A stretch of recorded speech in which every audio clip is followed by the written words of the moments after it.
गुरुजी, एक टोटका है जो सोशल मीडिया बहुत वायरल हो रहा है। उसमें है कि आप फिटकरी, कपूर और लौंग लीजिए। अगर आप स्टडी कर रहे हों तो जिस बुक का स्टडी कर रहे हों उस बुक को ओंच के उसको जला दीजिए, इन सब चीज़ों को। तो उस बुक की सारी चीज़ें आपको याद हो जाएगी। ऐसा भी होता है क्या?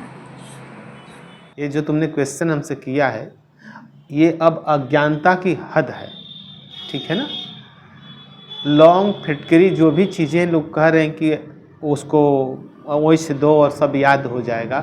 लौंग, फिटकरी स्कैनर नहीं है कि वो स्कैन करके तुम्हारे दिमाग में डाल देगा, ठीक है ना। ये लोग, यूट्यूब का ज़माना है, सोशल मीडिया का ज़माना है, हर लोग ज्ञान देने आ जाते हैं अपने अपने तरीके से।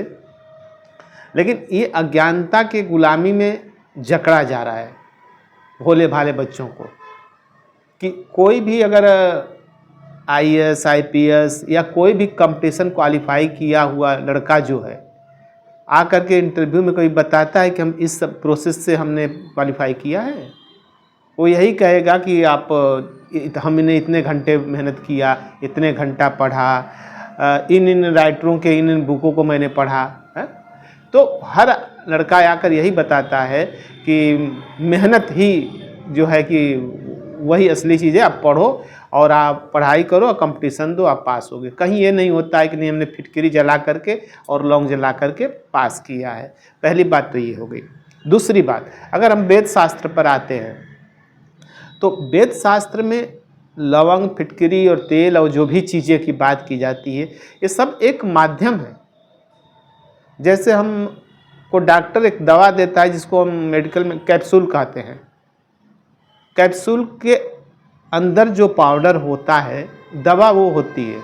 अगर उस दवा को हम बाहर निकाल करके सिर्फ उसका कवर खा लें तो वो फायदा करेगा? नहीं करेगा, उसमें भरा गया है।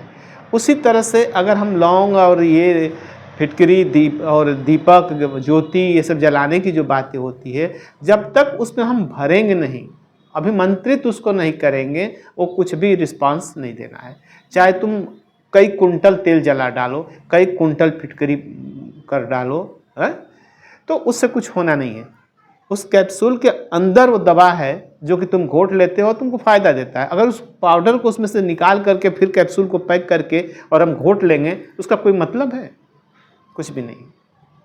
तो अभिमंत्रित होना चाहिए, अभिमंत्रित करके। और उस जहाँ हम आसपास पढ़ रहे हैं, अगर हम दीपक की ही बात करें तो दीपक में जो तेल है, तेल एक माध्यम है, और उस माध्यम तेल में हम अभिमंत्रित करके और वहाँ पे दे दिया है, वो जल रहा हो, वहाँ बैठ के से लोग पढ़ रहे हैं, कर रहे हैं, तो उससे उनकी मेमोरी या उनको जो भी चीज़ें हैं उससे डेवलप होता है, क्योंकि उसमें मंत्र है। आपको कुछ नहीं करना है, वो बगल में जल रहा है, आप वहाँ पढ़ो, ठीक है ना, वो अपना कार्य कर रहा है। जैसे हम धूप में खड़े हो जाते हैं तो धूप हमारे शरीर के अंदर जाती है, हमको उसको लेना नहीं पड़ता है। उसी तरह से वो दीपक जो है अभिमंत्रित होना चाहिए, वो काम करेगा।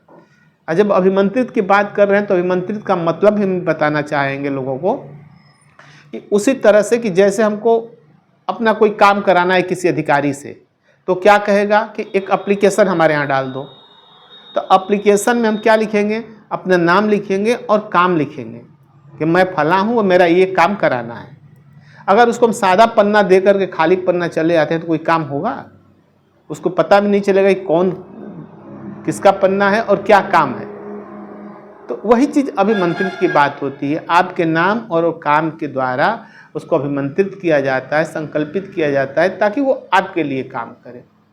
अगर हम बिना अभिमंत्रित किए कोई भी उपाय कर रहे हैं, मंत्र नहीं है उसमें, सादा हम तेल जला रहे हैं, सादा जल दे रहे हैं, सादा लवंगे चबा रहे हैं, कर रहे हैं, तो उससे कुछ होना नहीं है।